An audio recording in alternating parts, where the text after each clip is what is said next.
things you say and do tell me your brain cells off a few, and that is why I hate you. What's up, everybody? Hello. Welcome to the show. Week 8 in a row.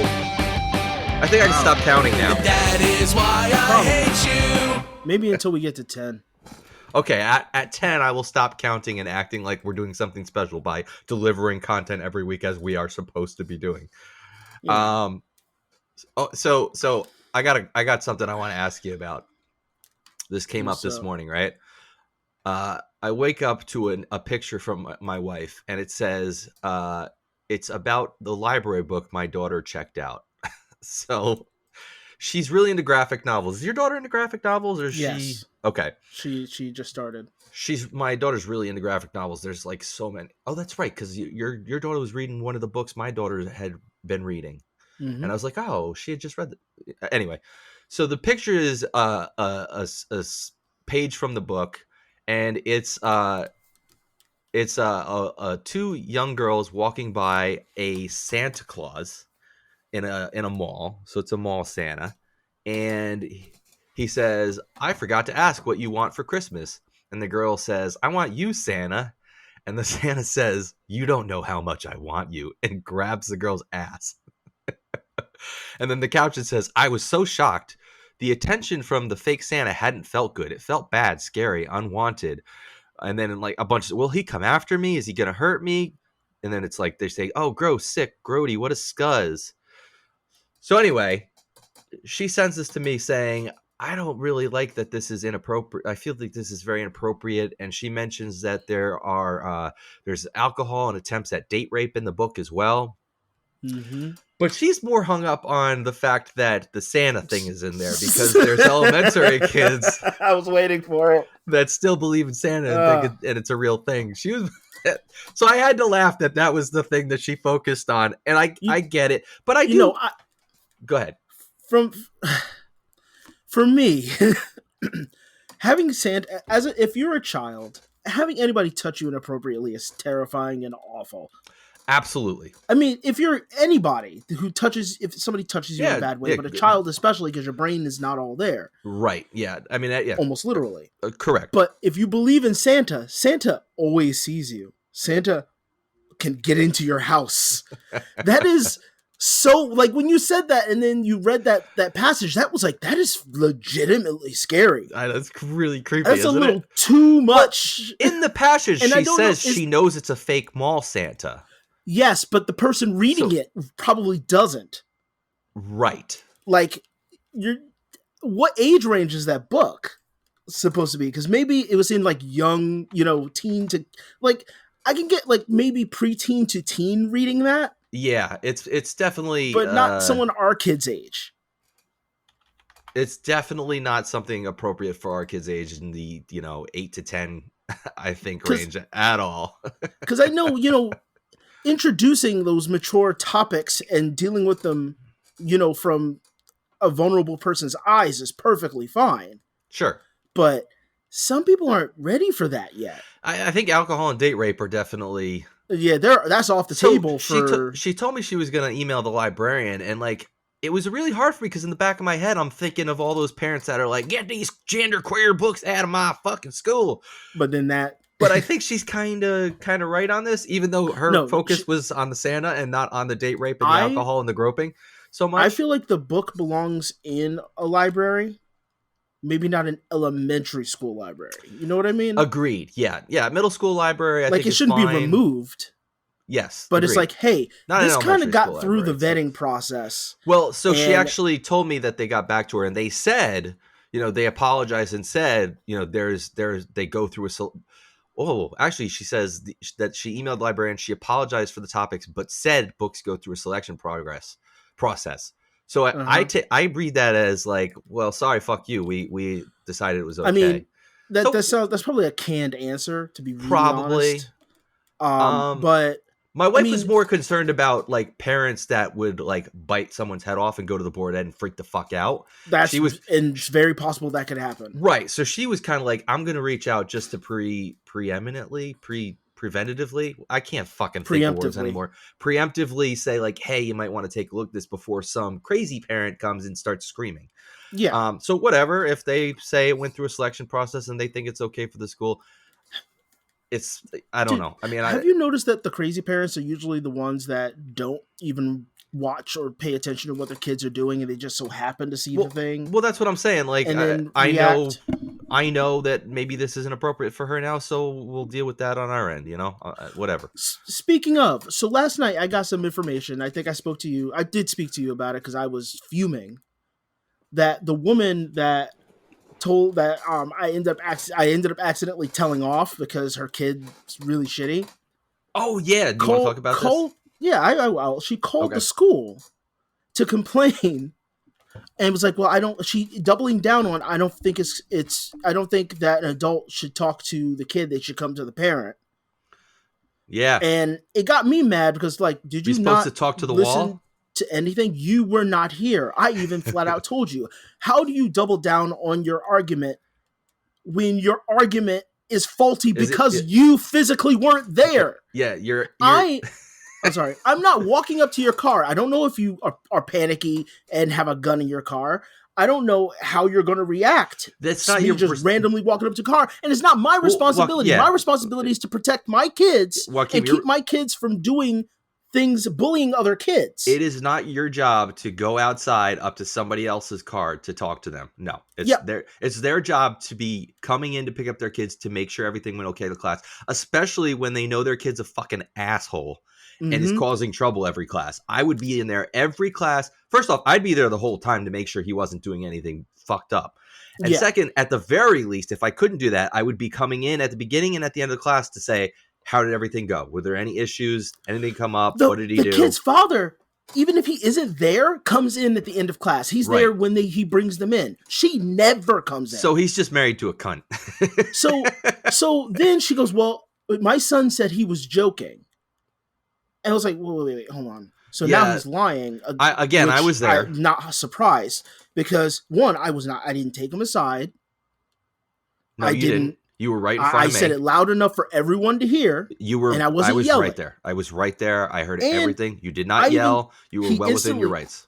With him, like, I had to literally go through it in my head. It was like he instantly apologized. If he was joking, he would have said that, but he didn't. He instantly apologized because he knew he did how wrong. could you be joking in that manner? That doesn't make sense. The kid is essentially taller than me. He's almost like maybe an inch, and he'll be taller than me.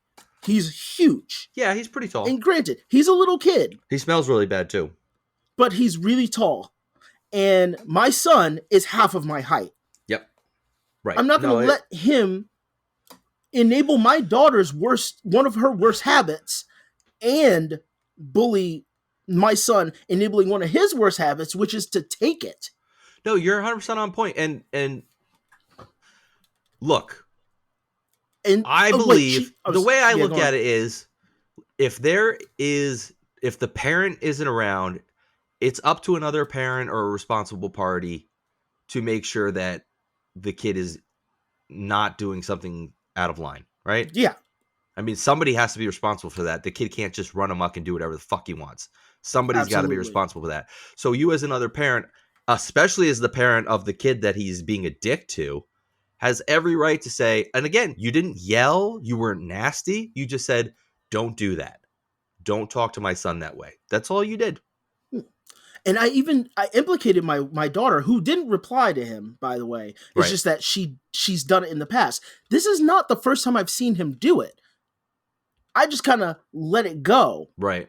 Yeah. Because my son was being annoying. He's a 6-year-old. They're all annoying. Agreed. They are annoying. He was being annoying. I get it. But then he just kept doing it to my son, even if my son wasn't doing anything to him directly. So then, I'm just like, so he says he's joking, and she's like, well, I believe my son. So now you're enabling him to just do whatever he wants. Mind you, that night he already pushed a little girl. Yeah, and I witnessed that too. And lied directly to my wife. I was expecting him to fight with me. Your wife had to discipline him for that. And again, she didn't do anything other than say, you can't do that. Do not push her. And then, so pushing I was thinking about it, like, girl. looking at what the a way piece he of shit. the way he was reacting to me, like how he got super respectful, like He seemed verbally scared. respectful, He and he seemed was scared. scared, and I didn't do anything really, and I was just like, you know what? And I told him I'm not mad at him or anything like that, and I was like, you have to be patient with kids that are smaller than you, Mhm. because just like an adult is patient with you when you get too hyper, we're patient. You have to be patient for kids younger than you. Sure. And she saw the second half when he came up to me, not when I was talking to him. Right. Because her car, and I'm thinking about it, her car was not in front. Now that I know what her car looks like. I don't her think car she showed was up there when he yet. came to talk to me. The second when he was time, putting his shoes after on. I had come back out because I had gone with my son into the changing room, right? Yeah. So To help him change. so I'm thinking about, like, she's insistent. I swear, I know this is very like conspiracy theory-y, but she couldn't handle being told off. Because she wouldn't look me in the eyes. She was like all She didn't just want to be repeating wrong. herself. She didn't want to acknowledge she was being a poor parent. I swear she kept harping on it, and because the son didn't want to talk about it anymore. Oh, he was done. He was done. She didn't want to be the bad parent. And she's harping on it, and then she essentially suggested to the other instructor, well, that parents don't talk to the kids, they talk to other parents. And my wife went, absolutely not. There's no way I'm going to tell a parent they cannot defend their child from anybody. Right. I don't care if that's my husband or not. I'm not, buddy, enforcing that rule. If I were there and one of those kids was picking on my son, I'd probably be a lot worse than you were. Honestly, you know me. But that's what I'm saying. I would. Like, and God forbid if somebody was doing that to her son, hurting his feelings or bullying him. Oh, yes. I dare her not say anything because she felt like she had to say something when he was talking. Mind you, the son was talking to me. I leaned into him just because he was talking super low, but I didn't do anything to him, and she just felt some kind of way. Right. It's like, lady. Oh, and it just made me so mad. The other instructor was like, "Well, she's a singles. Her husband's not around, and she's in over her head. Who cares? And I'm like, that doesn't excuse you being an asshole. We all are in over our heads. Yeah. You don't know any of my situation. I don't want to know your situation. All I know is your son bullied my kid. I told him to stop. You should go, my son was doing something wrong. Okay, I'm not comfortable with how it happened, but it is my responsibility to make sure my son is doing the right thing. Look, the appropriate response is simply, I'm very sorry that my son acted that way. I'll talk to him. That's the appropriate response. And I'm still seething the fact that this woman felt like she had the right to tell me. I don't blame you. What I should do. You should have come to me. I don't blame you. I don't even know you. I wouldn't know what you looked like. No, like you said, she never has come in before. You never came in before. So hopefully she's in tonight. Since she wants to be brave enough to call. I bet you her kid's going to be there without her being there. This is the reason why I was like really angry and jittery. I'm medicated right now because I was having such a panic attack about it. Because there's no way I'm not going to be able. Do you have to go tonight? Want me to come I told my wife, I'm not going to hold it back. I'm not going to yell, but I'm going to tell her flat out. Want me to come? Exactly what it is. I'll come with you. And I hope it doesn't. It's fine. I told her, I just hope it doesn't affect the school. Because that's what they're afraid of. That this woman's like, well, they're discriminated, and since he's the husband of the instructor, she's retaliating against my son. It's like, your son is such a piece of shit. He really is, though. He's a nasty. And I was patient with him because I know he's a little kid. I think most kids are terrible. No, but he is especially but I think most of them are terrible. Well, look, but he goes out of his way to be the worst he can. And if you enable that type of mentality, he's a little black kid. Not little, I'm sorry. He's a really tall black kid. He is going to get himself into some shit thinking he can do whatever he wants because he's acting. He's that's like not a good recipe. He's like 9 or 10. I think he's like 10 or 11, young? actually. I think he's 10 or 11. He's very young, but he looks like he's 14. Yeah, he's very tall for his age. And he's very tall. That's a problem. There are kids, like, he's going to get himself into so much trouble. Unfortunately, yeah, you're right. Especially pushing girls. Yeah, that's like, We had a discussion about we were talking about that in the car, and my daughter was like, wait, why is it so bad worse to push a girl? And I was like, it just is. I was like, I don't know how to have this conversation It anymore. makes people feel a kind of way because we actually don't have gender equality. I was like, I don't know how to we answer like to this think question we do. anymore. Is it okay to push girls as equal? Is it just It's not just good as bad? to push anybody. No, unless you're saving them or something, or protecting yourself. Is it just as bad, or is it still worse to push a girl? Like in my head, it's still worse to push a girl than to push a boy. But they're equal now. I don't know. My head hurts. Yeah. So it was crazy. Like last night when I got that, like my wife and I did not have a good night. I wish you didn't have to go until Thursday when I'll be there with you. Yeah, just like because this woman is ridiculous. Why can't you skip tonight? Because my kids have to go at least twice, and they can't go on most days during the week. Why do they have to go twice? Because that's the rule in our house. Oh, okay. It's just a rule. Well, if it's a rule in your house, then you can break it for 1 week. You can. No, because the two people who deal with schedules, being my wife and my daughter, do not do well with schedule. Gotta stay on track. No, so, I get that. So I get that. It's a damned if I do, damned if I don't. Yeah. But again, I'm in the middle of a situation that I didn't want to be in. Just keep in mind, bud, you did nothing wrong. You're well within your right. And I mean, honestly, I would just leave it at, if she wants to say something to you, I would just leave it at, look, your son wasn't behaving. You were not here for me to talk to. All I did was tell him that he was acting inappropriately. I wasn't rude. Yep. I didn't act out of turn. That's it. I have nothing else to say. Well, you know what? That's very true. The problem is, and this is why, and I feel like this for everything. I'm going to end it on this. I feel like no amount of sensibility or honesty or integrity or whatever outbids selfish stupidity. Because selfish stupidity always wins. Everybody drinks Brondo in the end. There are a few things that's in the this problem world I have with it. More upsetting than someone who is both stupid and arrogant. It's a new T-shirt on our store. Go check it out. Oh my god, my tragedy became a plug. I love that shirt. That's such a great line. You said that so long ago, and I finally got a shirt up of it. Our Twitter shirts are back up. They just have the X logo now. So if you want an I dead name X shirt, you can get that, which is more factually accurate because you're dead naming X. You're not dead naming Twitter.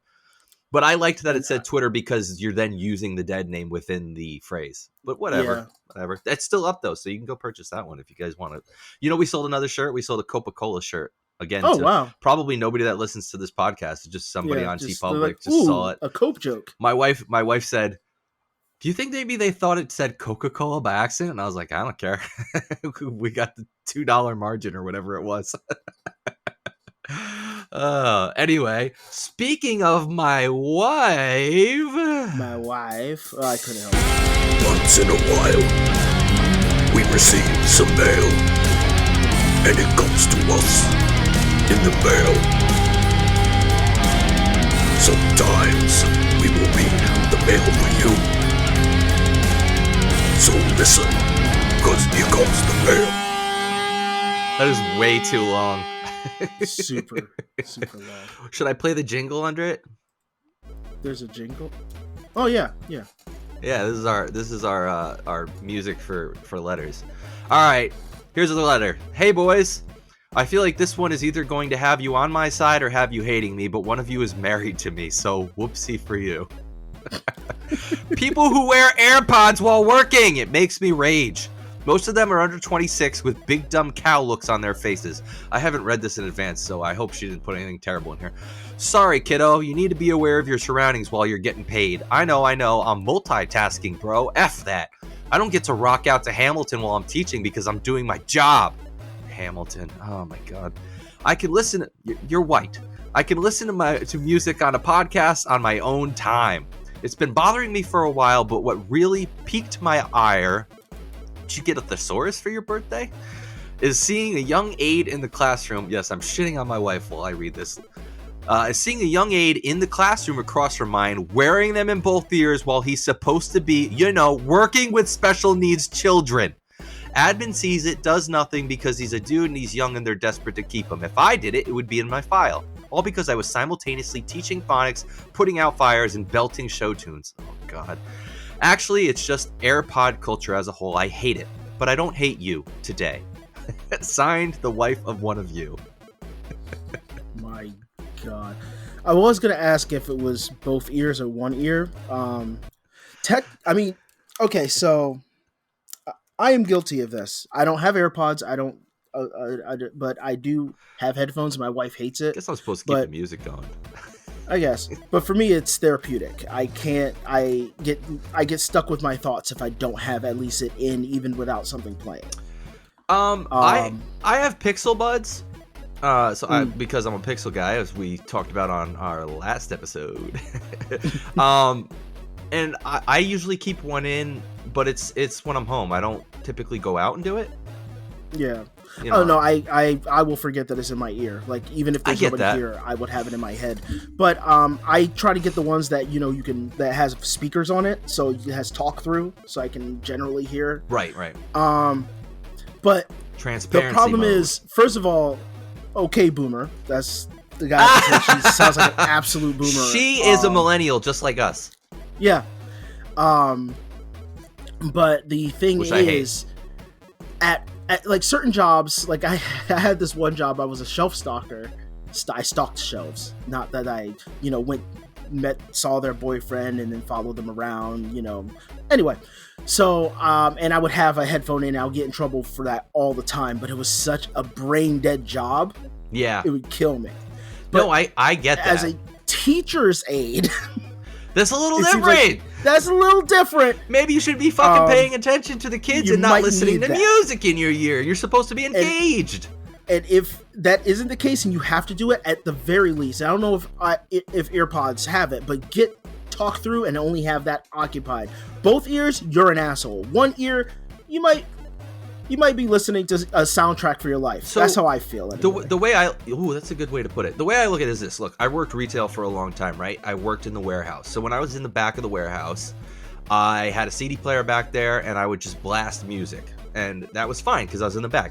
When I'd come out on the floor, if I could, I'd put an earphone in, and I'd listen to that. I wasn't on the floor to help customers. In fact, I was vehemently against it. I was such a fucking dick. People would come up to me while I was doing like an audit, or a stock audit, scanning stuff into to see what we had, and people would come up and be like, "Hey, can you tell me where to find?" And I'd just be like, "Nope, you got to go over there." And they'd be like, "Well, you're right here. Can I ask you?" I'd be like, "No, I work in the back. I don't work out here." Mm-hmm. But that wasn't my job, so I'm just doing mindless work, and me having a headphone is not a big deal. If you're a customer service associate and you're supposed to be helping people, I think it's super rude to have an earphone in your ear with music playing while you're supposed to be helping people.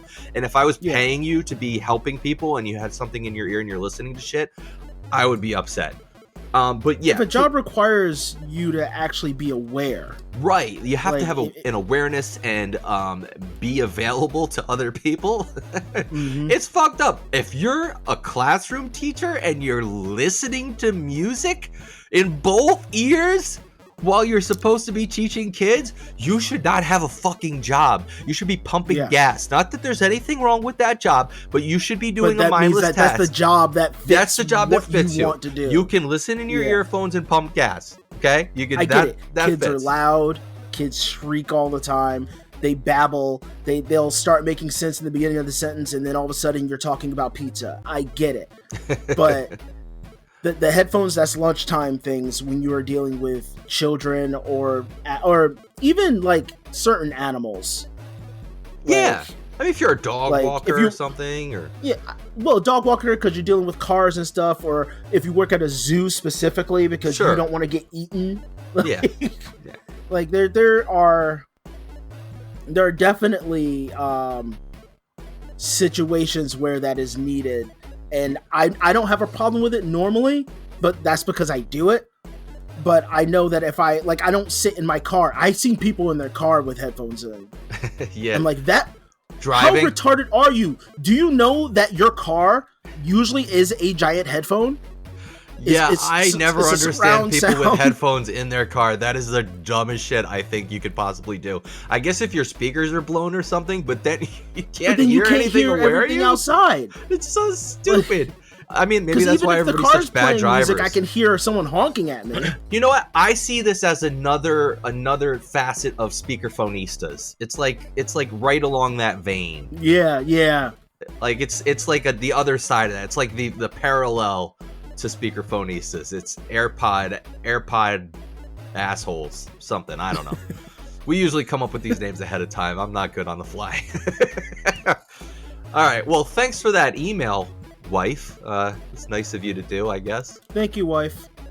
The wife to one of us. Do you have anything else you want to talk about before we get into our topic? No, I had my big rant. I have low energy today.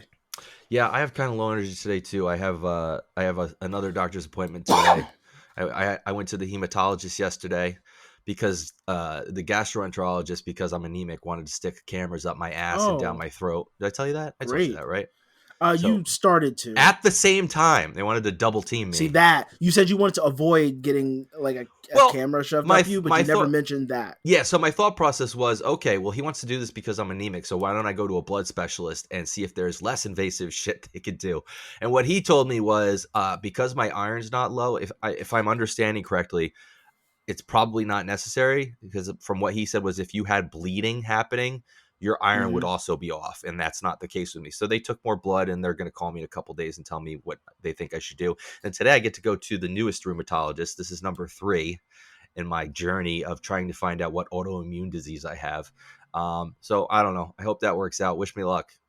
Yeah, absolutely, dude. If you need anything, I appreciate it. I appreciate it. And you're going to have to let me know how your night goes as well. And if you need to rant, I'm here.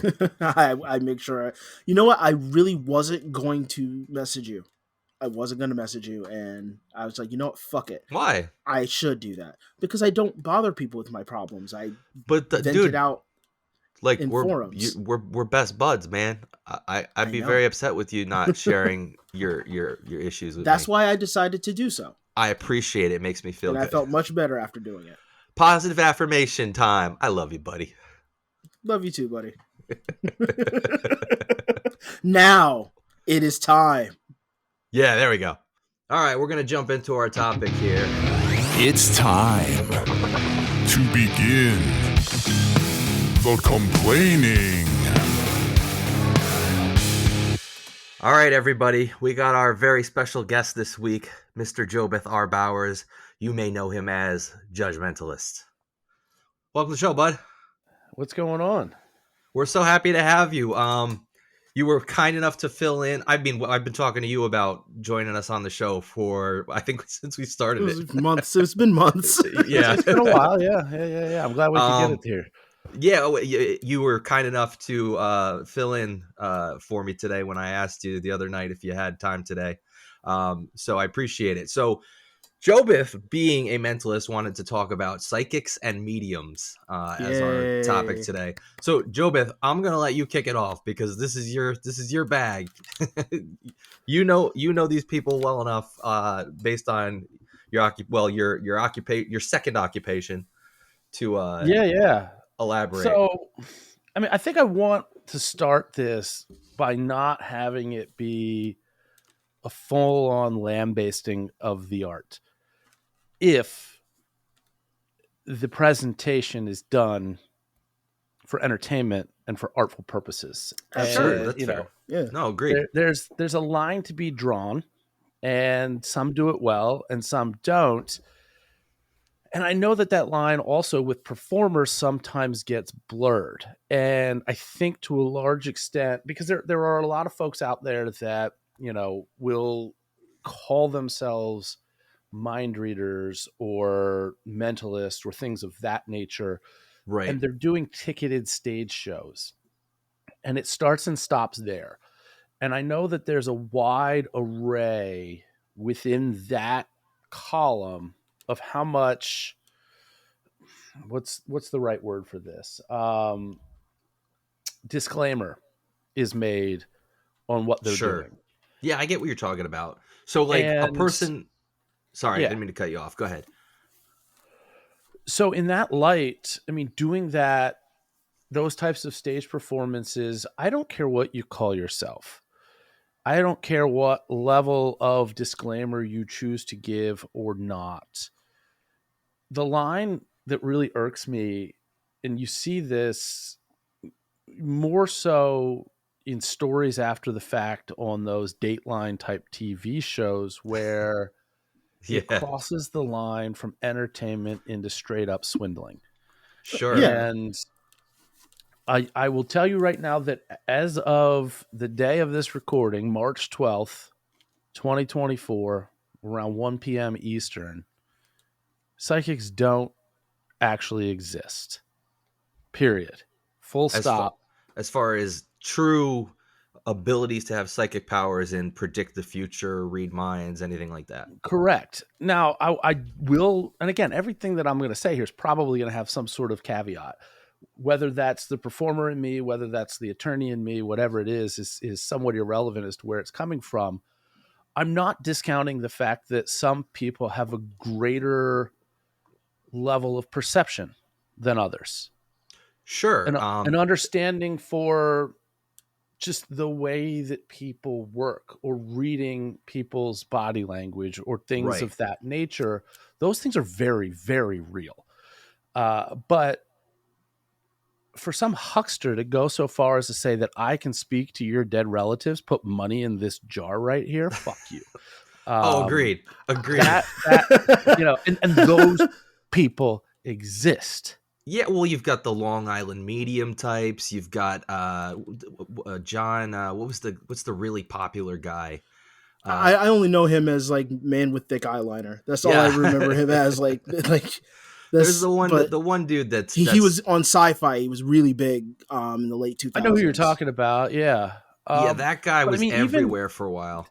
There are even like mega church pastors that will claim to be able to heal people and other horseshit. Oh my like god! that. Oh man! Benny Yes. Hinn. Benny Benny Hinn. Hinn. All of it falls all into of the same them. category. You know? Yes, absolutely. And again, for people to do unexplainable things on stage for entertainment purposes, okay, that's great. You are buying a ticket to a show. Just Yes. like I don't have you guys have seen Oppenheimer or Barbie in the past year? Yeah. Yep. You bought a ticket to a show. Absolutely right. Now, there are both of those movies are rooted in societal truths, but they're still entertainment. Yeah. Yeah, but I don't think Cillian Murphy made the A-bomb. Like we go in knowing, like we know for a fact, we have the contract essentially that, hey, we're going in to see this for entertainment. Where Right. Somebody that goes to see a psychic who claims that they're doing something or seeing it Well, as, well, I'm going in for hope. It's we're like going into in church. Like I'm going in for something personal to me. But we're going in suspending our disbelief, and I think that applies in both situations, right? Yeah, and again, if it starts and stops at the door to that venue, you know, if there's not some, hey, come see me afterwards, and I'm going to shake you down for $1,000, and we're going Right. to talk to your great grandmother or some shit like that. You know, that's ridiculous and ludicrous. And you know, again, it is it is an acquired skill. And there are a lot of different ways to, and I'm not going to reveal any real methods here. There's no reason to. No, I expect you to. There But- are a lot of ways to kind of make it look good. And some people are much better at it than others. But again, doing so for entertainment purposes. But I mean, let's travel down the path. All right. Let's play a little game. I mean, I'm getting a sense, Matt, that in the past you've had, I don't want to say problems or trouble at home with your family, but something that has to do with health and wellness that's caused some strife in your life. Yeah, absolutely. And direct impacts with your relationships, not just, you know, with your wife and children, but just really in all walks of life. You're spot on. And I'm spot on because I know that in the past Right. you've been sick, and I made the rest of that shit up. There you go. Because it Because we're naturally human. follows happens. that if you get sick, that other shit in your life is going to fall Right. apart. You Okay. might be a Like- little bit more of a dick. Like, And it's just that simple, you know, like, Well, I mean, Queen, I know. I feel like within the past few years, relatively recently, I mean, to the point where you can still feel it, you've dealt with loss in your life. Which one of us are you talking to? yeah, of course. To Jaquim. He said Joaquin. It doesn't He said fucking Joaquin. matter. Yeah, Because I can say that because about everybody. absolutely anybody. He can say that to anybody. Well, Anybody it's that true I for me. approach It's on very the true. street. It's this. I did a little research on this because I remember they said what J is like the easiest, like the most common letter among names. So they say there's a name with a J, and they're like calling it out, and then somebody will say something, and that's the person they hone in on. Like, Right. it's just And- easy to and here's- read them here's like what that. happens. Like, it didn't matter. I could approach either of you. One of you within the past handful of years. By the way, It's to vague. reemphasize, we're recording this in 2024. Who hasn't dealt with some form of loss or death? We had a pandemic Yeah, not we've that had long 4 ago years. that affected everybody. Like, here are 4 the years fish. of trouble. Yeah. Welcome to the barrel. Like, everyone was affected and impacted. So it sounds more like. I'm sorry, I didn't mean to cut you off. It just sounds more like it's taking is manipulating the idea that people don't think too far past like the immediacy of what you're saying, and you're trying to like hook that emotional like portion first before they have time to even 100%. think about it. And to sit here and say, I mean, here's a statement. I'm speaking to a room, and one of you, I get the sense that there has been something financially that has changed drastically in one of your lives, right? And then one of you is going to react to that. Or both of You've us got in any something of these in mind, cases. don't you, Like, Jaquim? Right? You've got something in mind. Now I've honed in on my target, and I'm literally taking horseshoes, so that could literally standing backwards to the pit and tossing Just them, tossing them. and everything you've hoping said that could they apply. land somewhere. Everything you said could apply to me or Joaquin easily. Right. And if you notice, I didn't say one of you had hardship financially, Yep. or that one of you had some great, windfall recently. I didn't even think of it that way. I just immediately went to hardship. So, But you I get went it. to something that Yep. applied to you. Applies to you, right? And if we're not playing this game full disclosure here, you're like, fuck, how's this guy know? So let me ask you a question. So you're making I'm sorry. Go on, Matt. No, so there are. You're more familiar with the world with me, and I know you've been going to study and train with some experts in the field and doing this. So I know you've learned a lot. Are there maybe you don't want to call anybody out, but are there performance mentalists that try to portray themselves as having legitimate powers, or are they, for the most part, the performing aspect? It's all the assumption, and when you come in and when you leave the door, it's just a show. I think that most, and there's a sliding scale on this. Most of them rely on this unwritten agreement that you're here to see Sure. a show. You're Okay. here to be entertained. Part of your job, as you mentioned, is to dispel, belief Disbelief for the in- hour or hour and a half that you're here in this room. right. And it's these aren't charlatans on stage that are like, hey, because it's the next step that's the problem.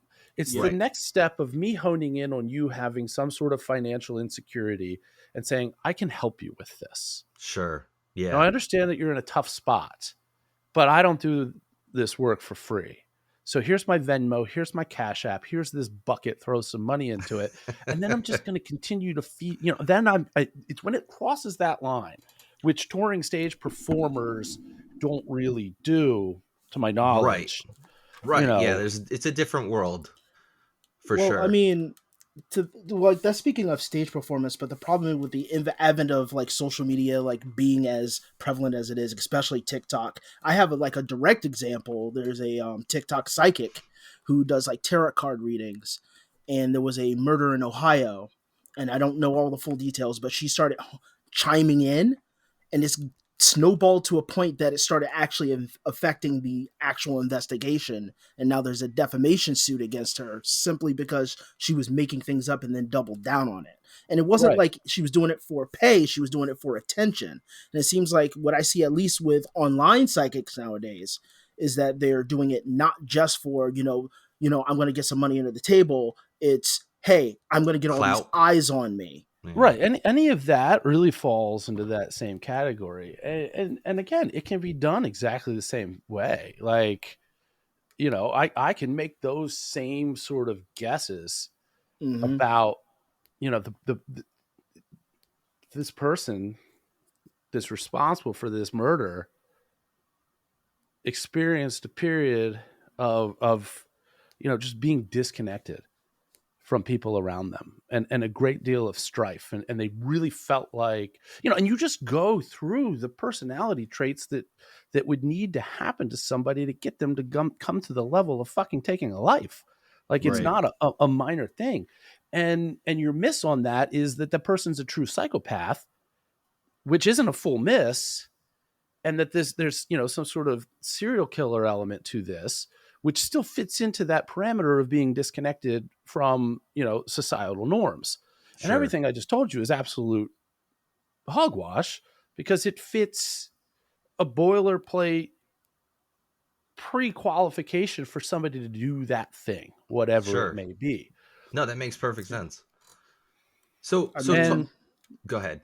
No, And, no, and I was you just- I was just the gonna make a point. methodology really, and again, some of these people are doing this not knowing that they're doing what they're doing. Like, I'm walking you through and explaining an intentional process here that starts. It's a funnel. It starts with the very general, and then when we hit something, we start to dwindle Narrow down it on in. Yeah. And if I were to go through that process, and as we were going down that funnel, hit, miss, pivot, hit. That miss that was there gets lost in all these hits. And nobody ever looks back to be like, well, he was wrong or off on this one On thing. that one thing. They're really yeah. just laser focused because I think a lot of this preys on human nature wanting there to be something more, wanting there to be an meaning. explanation, Yeah, I wanting think that's there spot to on. be an answer. So, getting things that start to look like that, they're going to gravitate toward those, not toward the little, well, maybe he's got like a sinus headache right now, so he's not 100% in his zone, which actually if my voice sounds weird, that's actually happening. But none of your listeners know what my voice sounds like, so it just sounds like what it sounds like right now. You sound like normal to me. But and it's really just a lot of that type of chicanery is that starting with the general, and it works so well, like you mentioned, in a big room. Mhm. I'm getting something, from somebody who's got an E in their name. It's not the first letter of their name, but does anybody in the room right now have an E in their name? I mean, I'll give you a clue. 3 hands I should do. go up. I do. yeah, I do. I was about to say, like all three. Me. And one of you is going to want to sit in your seat, and one of you is going to be like, maybe he's talking about me. Yeah, somebody's going to perk up. Well, I have a few questions for you. So that goes to one question. Do you get folks at shows that are not there to participate, that are there to just be a dick? Hecklers? Essentially, yeah. All of the above. Now, recently, How do you deal with that? So when I'm on stage, the vast majority of my stage work is part of a two-part, 2-person, 2-act show.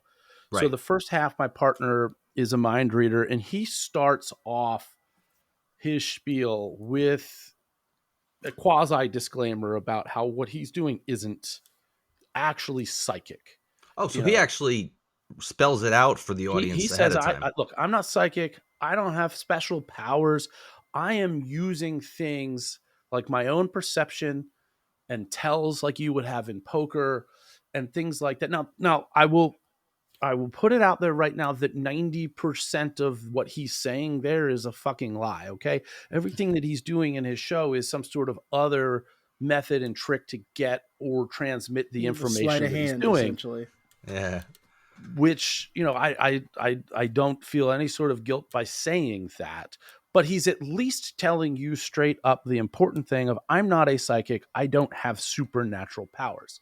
Now, I will say that years ago, I used to do this poker tell type of routine where I would get 3 or 4 people up on stage who would raise their hand upon me calling for that. And we are going to get back to the different types of people in the audience, but I kind of wanted to bring this into play that This is your segment. I Wherever would you want to deal go. out poker hands to people and then deal out community cards like in a Texas Hold'em game. Okay. And I would suss out what types of hands everybody had. And full disclosure, I knew every single card that was dealt to every single person, and I knew every single community card that was going to be dealt up. And it was scripted in such a way that I could tell the story that I wanted to tell. But doing that routine 10, 20, 30 times, you pick up on these people actually reacting the way that you would expect them to react to the cards that are actually in their hands, whether they Yeah, think that you know I what can they see that. have or not.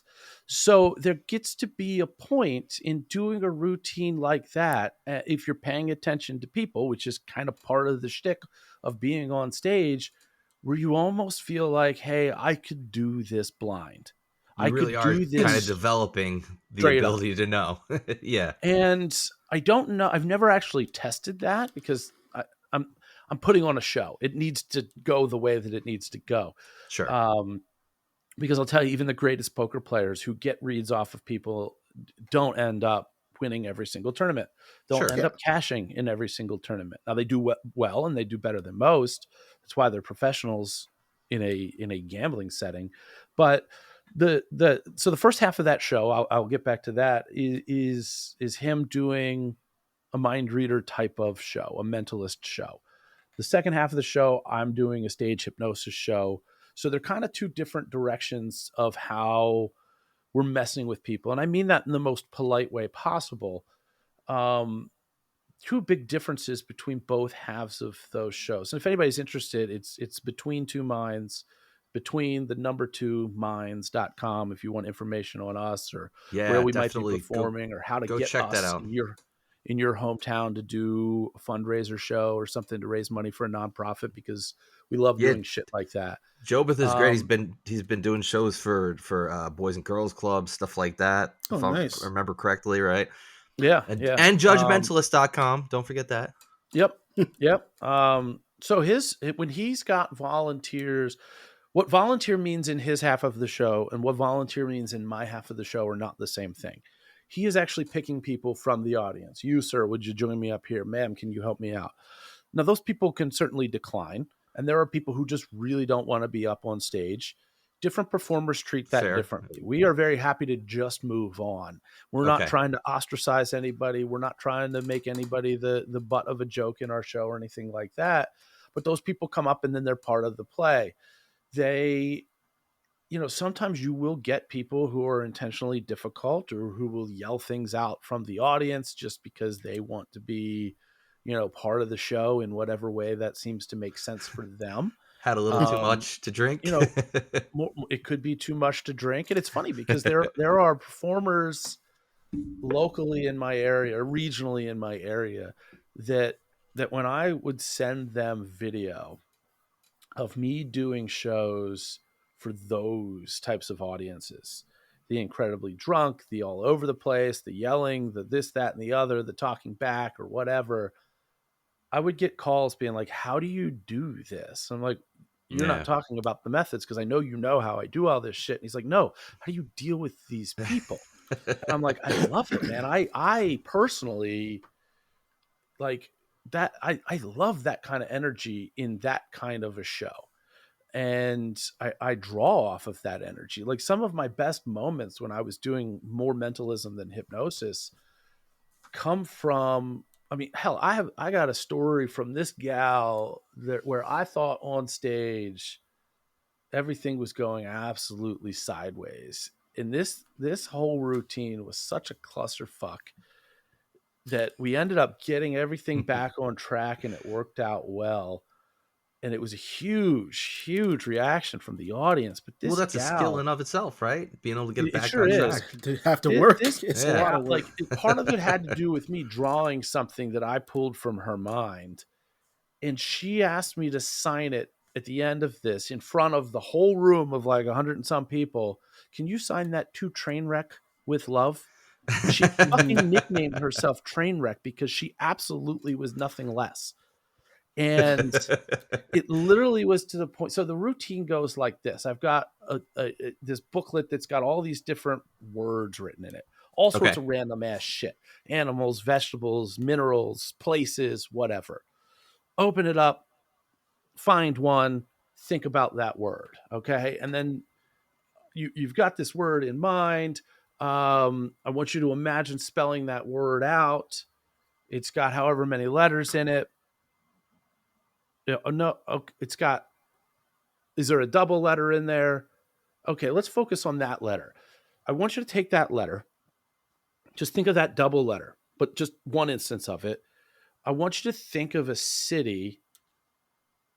Let's not keep it domestic. Let's go to, Europe or overseas.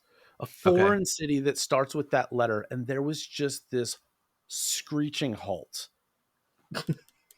And I'm like, She I'm couldn't not think of asking anything. you for anything complicated here, right? Just And it a was long just pregnant pause. to me as the performer, time stopped. I mean, it was like I could see every grain of sand Like, come on, you idiot. moving through You could do the this. hourglass as this chick struggled to come up with the name of a city that started with a letter. So much so, can I phone Any a friend? city. Any city. Any city. Can I phone a friend? What do you mean, phone a friend? She actually asked that? She asks this on stage. I have this on Oh, video. Jesus. I'll clip it and I'll send it to you. It was great. Please do. And I'm Oh like, my don't, God. you We'll can't post it on make our a fucking social. I'm phone starting to look through call. his YouTube right now. You're going to tell me more than I know. The whole point is I'm figuring this out. If you get on the phone and say, no, let me just go ask my friend. Okay.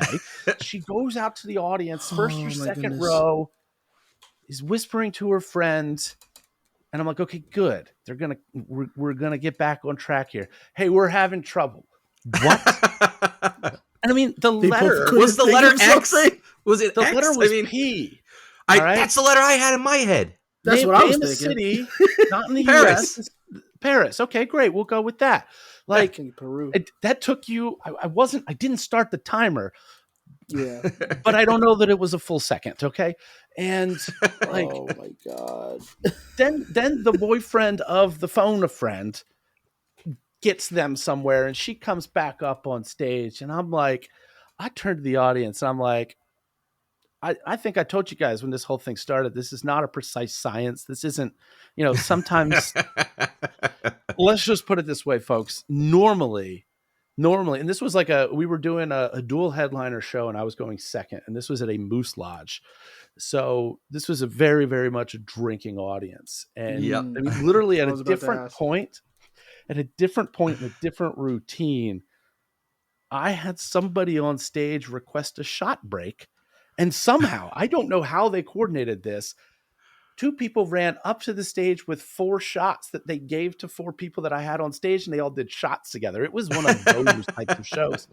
And so I literally turned to the audience, and it was kind of like one of those, in mystery arts and performance, the fourth wall is not what it is most places. But I literally took a sledgehammer to the fourth wall, if there even was one. And I was like, listen, I have no idea what the hell she's thinking.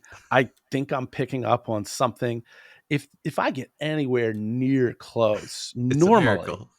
my hope at the end of the show is that you guys rise to your feet and give me a standing ovation. But if I get anywhere near where she is right now, I'm going to give you all permission to just give me that standing O right now.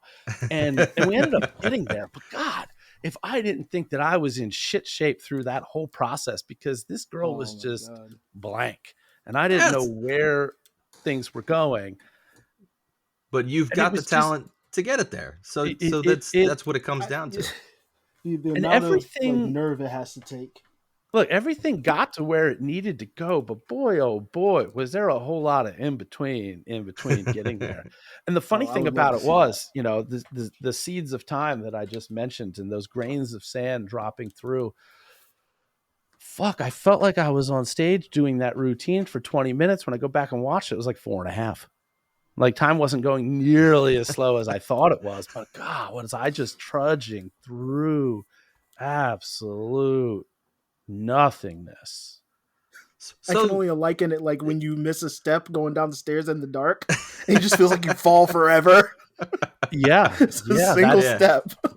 that So I to, think so that's to an answer, accurate description of what I was feeling. So, you know, fast forwarding to that, when I do the hypnosis portion of our show, I have a row of chairs that are sitting behind me lined up Mhm. left to right, as many hypnosis shows are set that way. Yeah, you've sent me the And videos. Yeah, I've seen there it. is a time in which I talk about what hypnosis is, what it isn't. I give some examples in everyday life. I do some stuff with the folks in the audience, you know, the whole group. And it gets to the point where I say, look, I'm not putting my finger out into the audience. These chairs are for you. The first, however many chairs there are, and I usually set those chairs based on stage size and audience size. Mhm.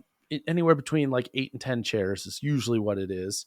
Okay. And it literally, there's music that starts to trigger people to come up and fill those seats, but it's all first come, first serve. And I tell people ahead of time, look, there's really, you know, only a couple types of people that I don't want up here on stage. Number one, if medically you know that you shouldn't be up here on stage, because we are going to move around and do stuff like that. So if you've got a broken bone or you're recently recovering from one or had a surgery or things like that, just, you know, stay put. The show's going to be just as good from where you are. Mhm. Or if you're one of those people that's sitting out there in the audience, arms crossed, whether they're actually crossed or if they're just crossed in your mind, thinking there's no way this guy's going to fucking hypnotize me, you win. We're not even going to fight that fight. I'm just going to concede that point to you right now, because what I'm looking for when I get people up on stage for that half of the show is to get people deep into their subconscious mind in a very short period of time. Can And I that's not do going to it? happen if they're blocking you right from the get If go. Yeah, they're they're blocking, it's actively not going to resisting. happen. Yeah. You know, and I'm not the kind of, like, I'm not a street hypnotist. I'm not the kind of guy that's going to take that difficult player, have him stand up, have him look at me, shake his hand, yank his arm, and put him under. Like, I just, that's not Well, you're doing a show. You want to be right. entertaining, so why do that? Yeah. Right. Why you're There's not no trying to reason impress to, someone. You're there to because if I've entertain. got 10 chairs up there, I really only want 4 or 5 people to stay up on stage anyway.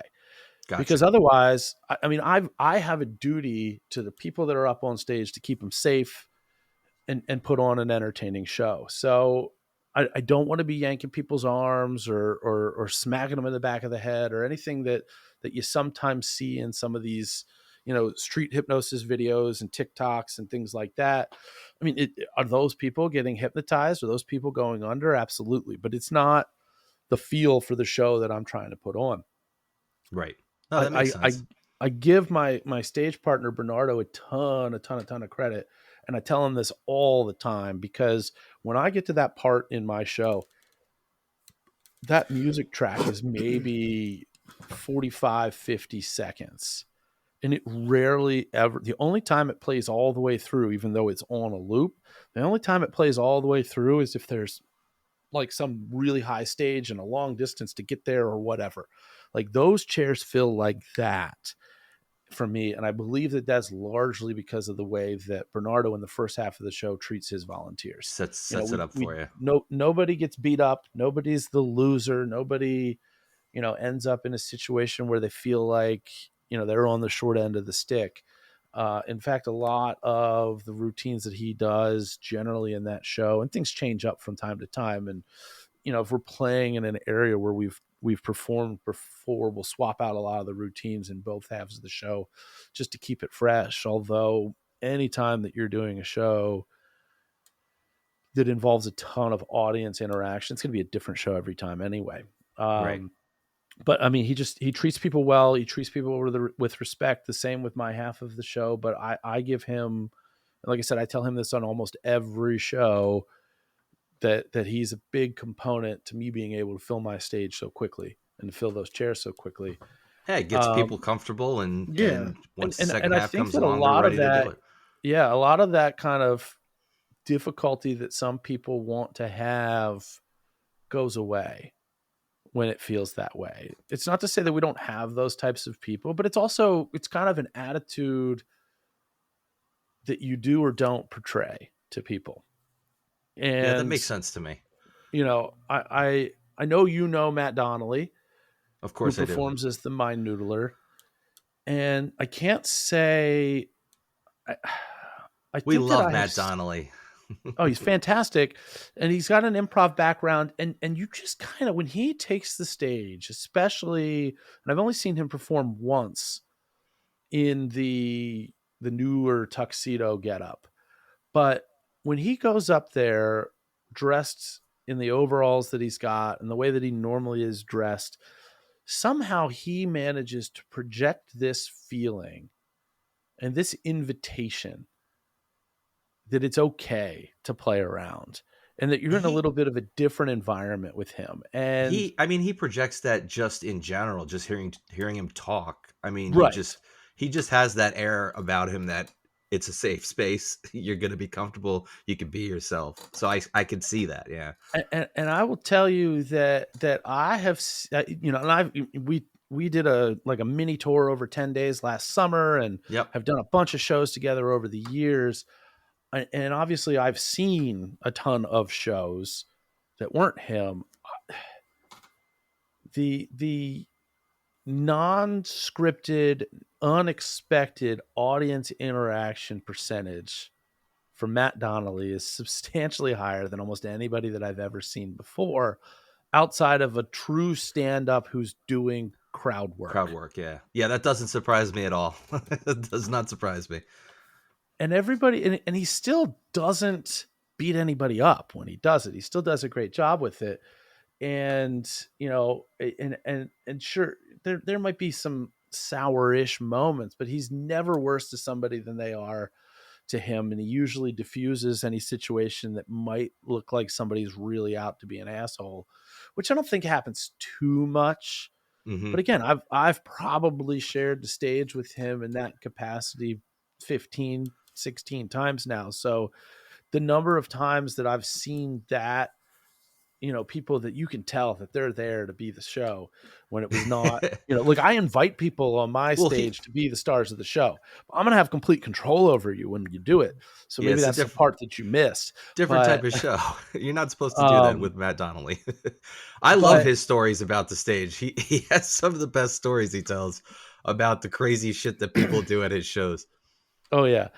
We were doing a show in Philadelphia at a theater called Smoke and Mirrors. It's right outside of the city. Mm-hmm. If anybody's anywhere near this, it's totally worth whatever drive it's going to take to get you there, because it's a really cool setup. It's got this like stadium vaulted style seating. So whether you're in the front row or the back row, you feel like you're right there in the action. And it's something that you don't see in a lot of theaters, but it's set up so that they don't have to change anything in that theater. If they could bring in a close-up card magician. Doesn't make a difference. Everybody's going to see it. They don't have to make any sort of modifications. They don't have to project anything onto a screen. Everybody gets to see everything from every vantage point. It's really great. So we're there, and there's a performer opening for us. This is part of that mini tour last summer. And he was talking about a colleague of his up in Connecticut, I want to say, and the way that he handles hecklers. And he's like, I've never, other than this guy, seen anybody really handle a heckler and just put them in their place. And I turned to Matt and I'm like, are we going to see this happen tonight? Is this foreshadowing? Because sometimes people just have the ability to put something into the world. And, I know this is going to sound like the horse shit that I was saying is horse shit at the beginning of us talking here, but I thoroughly believe that attitudes can will situations into existence to some extent. And sure enough, there was a special friend in that audience for Matt that night, and he took that guy to task. And the best part is that the guy didn't quit. Now, he wasn't malicious, he wasn't nasty. Neither the heckler or Matt. Yeah. But he also He was didn't just being stop challenging. until Matt was just like, "Hey, buddy, you're coming up here for this next thing. There's one way to shut you up, and it's going to be right the fuck here." And, Nice. I go to Jim, who was the guy opening for us. I'm like, thought you only saw one guy do that before. And it was clear that Matt was not trying to make that happen. This was just given to him, and he just takes it and runs with it. And it's, It doesn't surprise me at all. I'm a huge always, fan I of don't care how many crowd work, times you so- think that you've seen his show and how, whatever. It's always worth seeing again, because you never know who's going to be there. And like I said, somehow there's just one of those welcome mats that's sitting out there for one or two people to decide that they want to screw around. And he has a ton of fun with it. I guess that's probably the best way to go about it. I had two more questions for you, Joe, but do you have time? Yeah. So to go back to, we were talking about psychics and mediums and their them being shysters versus, is that an okay word to use anymore? Or is that like a bad word to use now? I don't know, It's but we're internet talking stuff, so we're just gonna say it in the Okay, context that it means. to be in. Shysters Yeah, trying understood. to take people's money. Now, how do you look at somebody like the Long Island Medium that does it as a television show? Is that okay because it's a performance, or So- she's still taking money from people? I think. So if you go, Penn and Teller years ago, I think this might have been 20 years ago, had this series called Bullshit. Of I think it course, was on Showtime. one of the best series Classic. I think ever made, easily. And they do an episode on, I think, John Edwards. That's the name that we were looking for. That's the earlier. guy, John Edwards. Yes. Oh my I'm gosh. There you pretty go. sure. Thank you. And they take people in there and surreptitiously have cameras set up to capture some of the stuff that happens behind the scenes You're right. before the show and really where it goes next. You're right. I remember And, that. In those types of situations, a lot of times, and again, it goes back to kind of what I said, if it starts and stops with the admission point and the purchase of that ticket, fine. This, some of these types of situations certainly go further, because that person that they really connected with in the audience, and Now they're going to got their grandma house. or grandpa or Aunt Ginny in the air or whatever, those people come and approach the performer afterwards. And Right. I think that's really where the rubber meets the road, as to whether or not they try to take it offline. They try to take that and engage that and start Let me be your personal medium. So that getting some actual money, because now That you've kinda- introduced a factor, an additional factor of time. I already know what I've hit on with you, and we're going to set up an appointment, and that appointment's going to be a week from now. Mm-hmm. I now have 7 days to dig Yeah, that's true. and do Good point. research. Especially nowadays with the internet, it's probably so much easier than it ever was before. I'm sure that it is. Like, I'm sure that I could actually So- troll your social media profiles and find something that's a closer hit than me just knowing that Absolutely. you were sick a couple months ago for an extended period of time, and then just riffing off of that. Like, So- I could get real facts. That off of that your leads that social kind of media leads profile. into my next question. So I'm gonna play devil's advocate. I totally agree with you. Like, fuck that. You're taking people's money and lying to them in that way. But there are actually, I remember when we first discussed this topic, my wife brought this up, and she said, well, what about people who actually get some sort of, I don't know, comfort out of it? If this person's taking advantage of them and pulling this crap and saying, I'm talking to your dead loved one. How do you look at that side of it? And again, I totally disagree, but I really think that it's more of the same, because in the storytell world that your wife is hoping that exists in, that the exchange there is, hey, I'm talking to this person that you currently sit here feeling that you didn't get closure with. Mm-hmm. And we're going to have a bullshit exchange, and you're going to walk away from this feeling like you got the closure that you wanted, but it Right. never works that way. Yeah, it sounds like you're paying $50 to put a Band-Aid on a gaping wound.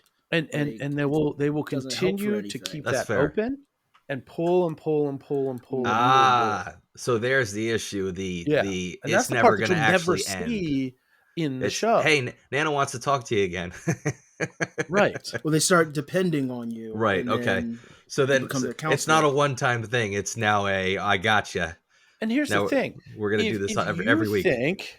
if you think that I am communicating with the beyond, then you have an understanding and an idea and a belief that that person there that we're not communicating with exists on some plane Mhm. with some level of cognition that you and I don't have. So you're then going to have questions for that person about your life. And who's the conduit to that person? It's me. Yeah. Cha-ching. Cha-ching. You know, should I do this and should I do that and whatever? And the tarot cards are no different. The tarot cards are all very, very much an affect of how do I start general? How do I get more specific as I read into that person's responses to me fishing? And, you know, part of it, and I think that if you go back to, and this is the best of my recollection of how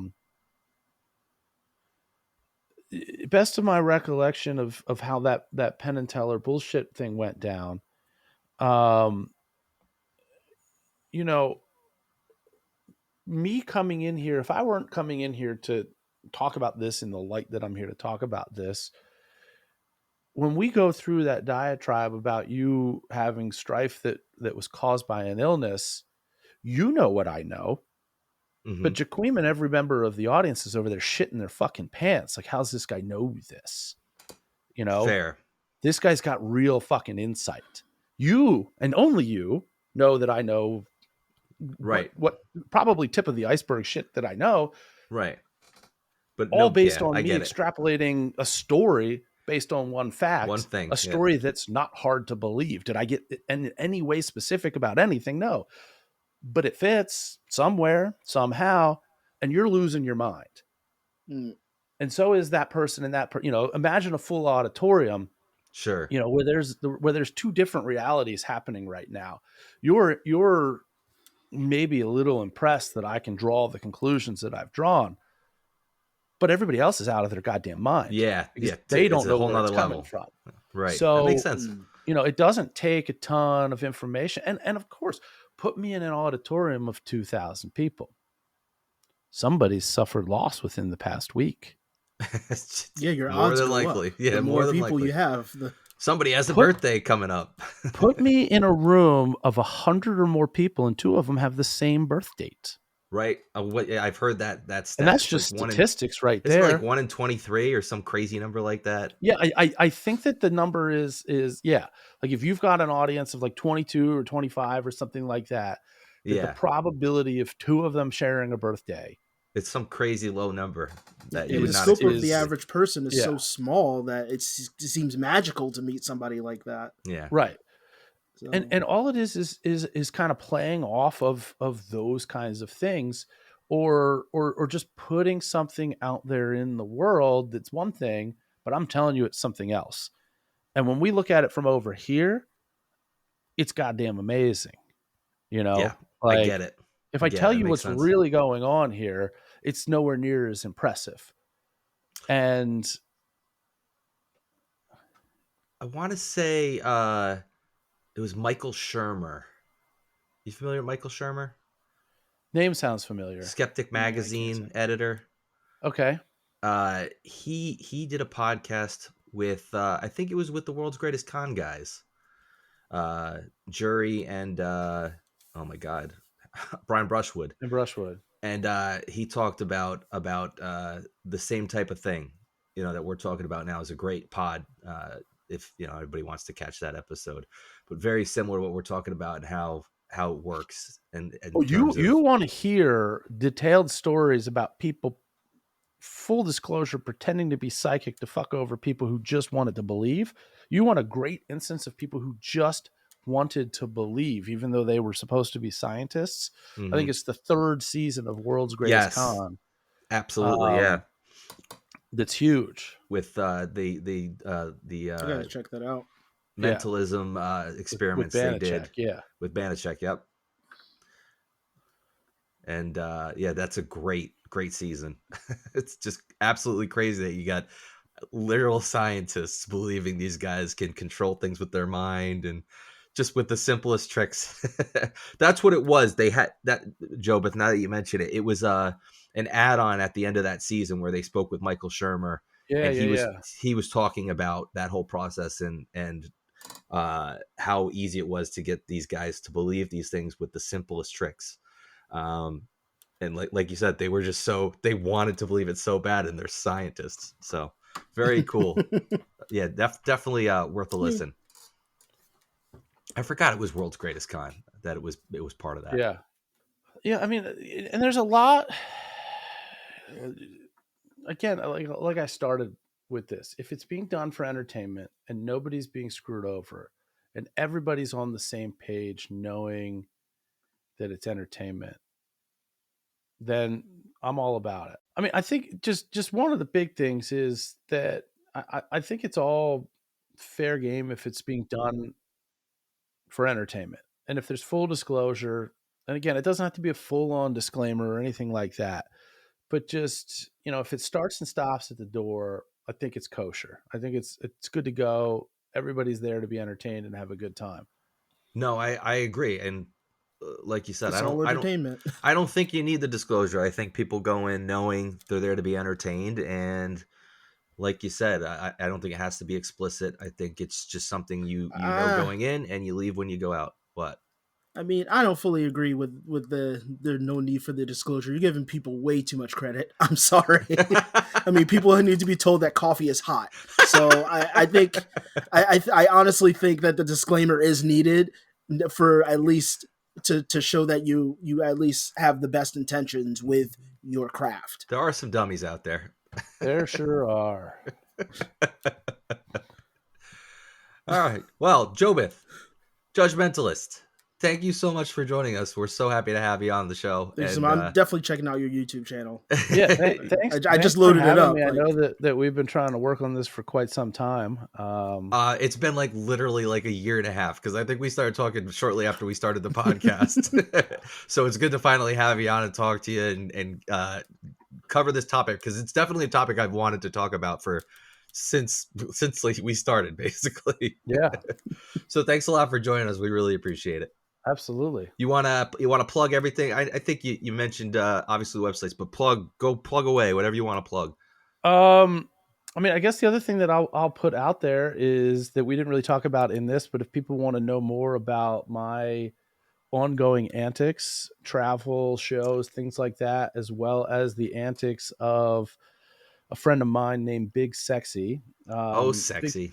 Big Sexy is a digital nomad, and a little over a year ago, the decision was made a little over a year ago, but just about a year ago, he and his wife hopped on a one-way cruise ship across the Atlantic, and they're currently, for a short period of time, back in the States, but they have been hopping around Europe, working remotely, seeing the world. They've spent time in Spain, the UK, Romania, and everywhere in between.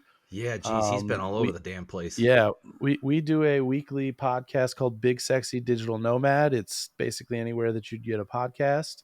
Yep. One of our sister pods at scooppods.com. That's right. Yeah, we're on there, and we do a lot of just kind of talking about what's going on wherever each of us are in the world. We get guest interviewers, get guests on there that are also travel people. Mm-hmm. You from time to time, I mean, it's very light, it's very filled with shenanigans, but from time to time there's some valuable, travel hacks and tips of the trade.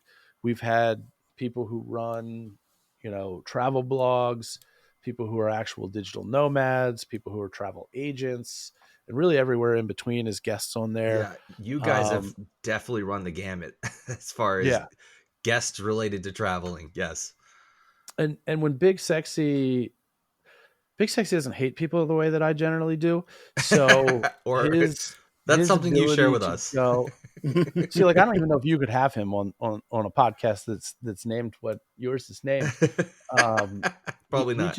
I've asked him. He's got an ability to find the best in people and to draw good people to him in a way that few others that I've experienced do. So good for him. When he absolutely. When he's in foreign countries, he just finds people that are also traveling. It's so weird that his ability to just go up to people and be like, "Hey, what's up? Hey, I'm Big How Sexy. you doing? What's I'm going Big on Sexy." with you? And just I would not have the ability to do that. No pepper spray in the face, pro. Nothing. He looks like a nice guy. Like when you look at him, you just think like he's gonna be a nice guy. and you're not wrong. You're not wrong. So yeah, that's we do that weekly, and then he's got bonus episodes that are usually those interviews that drop on the weekends. Yep. But yeah, we've been you doing guys that have a for Patreon a little over a year. Yeah. Yep. Check that out. Yeah, I definitely recommend to anybody listening to check out Big Sexy Digital Nomad. Great podcast. Both of you are exceptional human beings, as all us scoops are. Agreed. So yeah, definitely check that out. Between2minds.com and judgementalist.com for Jobeth's stage shows. Also a great look. I haven't gotten the chance to go live, but you have sent me many a clip of shows you've done. Hey, we'll get one. Look, the thing I'm looking for, if anybody's interested in this that's listening, if you've got a school organization, if you've got a nonprofit, if you're looking for if you know somebody or you are looking for some way to raise funds for a worthwhile cause that's not the same as a GoFundMe or selling, cookie dough or those shitty ass pizza kits, discount if you cards, want something that's really different.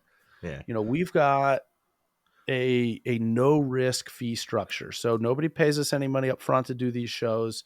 We help you set up the ticket sales. I've got a guide that I continuously edit as I get new ideas for ways that you can move tickets, raise other money in the fundraiser. We get a percentage of the ticket sales and we cap that fee, and that fee caps depending on how much travel and whether we have to do lodging or stuff like that. So we make sure our costs are covered. There are no mystery fees or anything. Oh, by the way, here's my hotel bill. No, that's all part of our calculation in where we cap the fee. And you can't lose, because a lot of these organizations, especially when we do school shows, they've already got access to the auditorium. They're not paying money for it. So there's really no output other than the effort to sell tickets and fill the room. Mm-hmm. And which they're used to doing anyway. And in fact, that reminds me, Jobeth, we talked to our local Boys and Girls Club not long ago, and we're supposed to reach out to them around this time. So I'll get back in touch with them. Awesome. Yeah. To see if we can set that up, because that would be great to have you guys come here and do a show for our local Boys and Girls Club. Yeah, we'd love to. Absolutely. All right. Well, thank you so much. We appreciate it. Absolutely. Thank you. It's great finally having you. Of course. I'd say anytime, but we've proven that to be difficult. So. Very true. Thanks, Jobeth. All right. Be well. Take care. All right, guys. Well, we were so happy to finally have Judge Mentalist on our show, Jobeth. Joaquin, you got anything to add? No, not really. I actually have nothing to say. I love that. Again, we talked to Jobeth initially, and we were like, "Yeah, probably about a half hour," and we went like almost an hour. So it's great. He went almost an hour. Yeah, he was good. He gave us the content. We didn't. He does shows. I mean, he knows how to deliver the entertainment. So thanks, guys. Please visit our website. You can leave us a message. You can send us an email. You can get that over at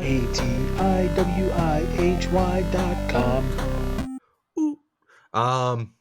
Yeah, that's it, guys. Enjoy the rest of your weekend. Hopefully this is out on a Friday. If it's out on a Saturday, you can still enjoy the rest of your weekend, right? And exercise those critical thinking skills. Yeah. Skills. Yeah, all right. Tobin's is such a good guy. Yeah. So is He's nicer sexy. than his name. He's nicer than his name implies. Oh, really? I was thinking he'd be like either really pretentious or really douchey. Well, I'm not gonna tell him you said that. Hopefully he doesn't listen to this. I didn't think he was. I'm not. My name's Joaquin, so I mean, I know. I sound like I should be deported Peace. later.